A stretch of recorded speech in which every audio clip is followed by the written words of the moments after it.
Bonjour à tous chers amis. Good morning, good afternoon, good evening everyone. I hope you are doing well. Je vous espère en pleine forme. Aujourd'hui, on améliore votre accent, votre prononciation en anglais. On va parler particulièrement des lettres silencieuses. Vous voyez, elles sont tellement silencieuses que j'arrive même pas à souligner. C'est mon stylo qui est silencieux. Vous les retrouvez très souvent. Et elles sont source de grosses erreurs, notamment quand on est francophone. Regardez par exemple le mot doute. Ça se dit pas doubt, ça se dit doubt. Doubt. OK? Doubt. Alright? Qu'est-ce qui se passe? Le B devient silencieux, notamment lorsqu'il est suivi du T at the end of words. OK? À la fin des mots. Listen to your heart when in doubt. Et pas doubt. OK? Doubt. Listen to your heart. Peut-être que vous connaissez cette chanson. Listen to your heart. Chanson d'ailleurs qui est une méthode tellement efficace pour s'améliorer en anglais. On en parlera une autre fois. When in. Ce qui nous intéresse ici, c'est comment le prononcer. Allez-y. When in doubt. Exactly. Donc le B peut être silencieux. Vous l'avez ici.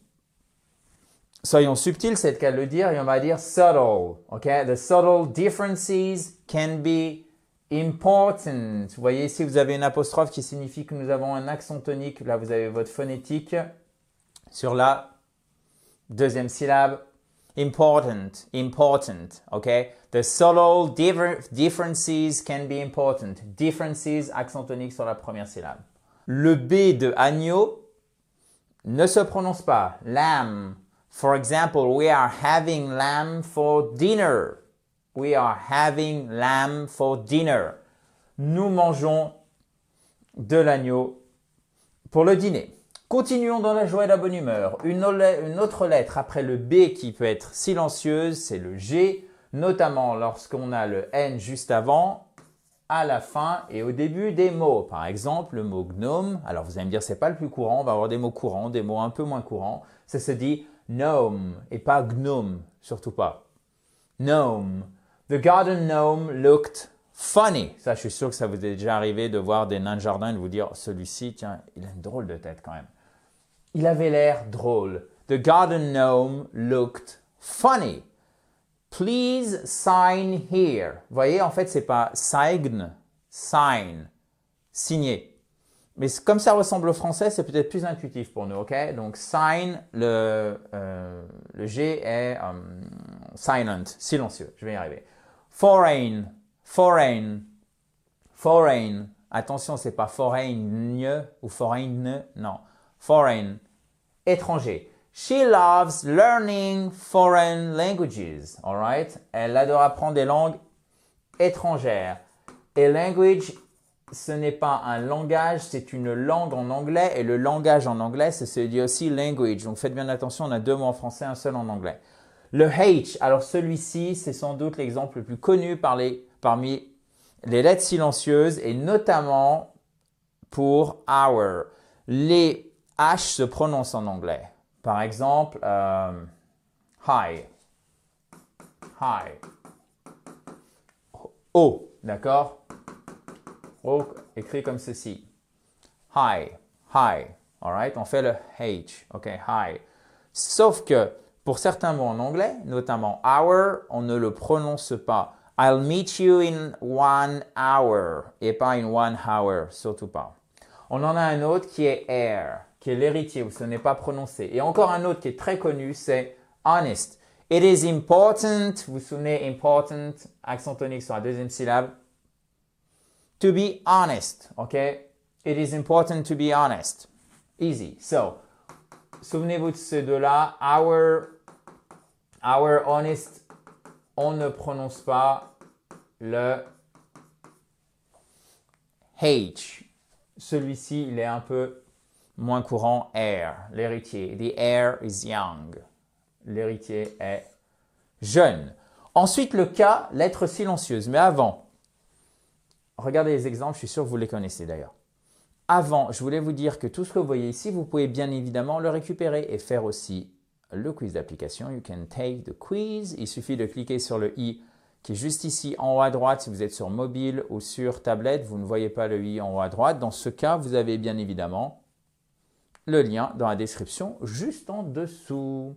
So, je suis sûr que vous savez dire « je ne sais pas » en anglais. I don't know. Donc, vous voyez, c'est aussi comme ça qu'on apprend les lettres silencieuses, les lettres muettes. Vous n'allez pas vous dire « oh là là, il faut que j'apprenne par cœur tous ces exemples et après je vais essayer de les réutiliser quand je parle, de bien y penser ». Non. Il faut le comprendre, il faut l'avoir explicité intellectuellement, si je puis dire, au moins une fois dans son esprit. C'est ce que vous faites en regardant cette vidéo. Vous le gardez en mémoire plus ou moins inconsciemment et quand ça viendra, vous vous souvenez que « ah oui, c'est vrai, il y a des lettres silencieuses ». C'est normal, ok? So, I don't know. No, vous dites pas que no. To know, c'est savoir. I know the answer. Je connais la réponse. Vous connaissez aussi peut-être knife, le couteau. Be careful with the sharp knife. Be careful with the sharp knife. Faites attention avec le couteau ou faites attention avec le couteau tranchant. Un autre exemple, knee, qui est le genou. She injured her knee playing soccer. Soccer, c'est ce qu'on appelle, nous, football. Et football, c'est la version UK, la version britannique de soccer, qui pour le coup, très américaine, parce que pour les Américains, football, c'est ce que nous, on appelle le football américain. All right? OK, perfect. Let's go, let's go. Now we have the P. Par exemple, une pneumonie, ce n'est pas une pneumonia, c'est une pneumonia. Pneumonia. Vous voyez à quel point le mot ressemble au niveau orthographique au français, quasiment comme deux gouttes d'eau, sauf que là, on a un A à la place du E. Mais par contre, au niveau prononciation, c'est quand même, vous en conviendrez, radicalement différent. Pneumonia, pneumonia. Okay, so pneumonia is a serious illness. Yes, it is, unfortunately. So, la pneumonie est une maladie grave. Allez-y. Pneumonia, pneumonia is a serious illness. Pneumonia, vous voyez, vous avez une apostrophe ici, vous avez votre accent tonique sur la deuxième syllabe. Celui-ci, là, il faut absolument le retenir, parce qu'il est très courant. On ne dit pas psychology, on dit psychology, psychology. Vous avez votre accent tonique ici. Voilà, exactement là. Psychology, all right? Psychology, psychology. Perfect. Well done. Well done. So she studies psychology at the university. University. Accent tonique sur le verb. She studies psychology at the university. Perfect. Now, le reçu. A receipt. Et pas a recept ou a receipt. Non, a receipt. Qu'est-ce qui se passe? Le P ne se prononce pas.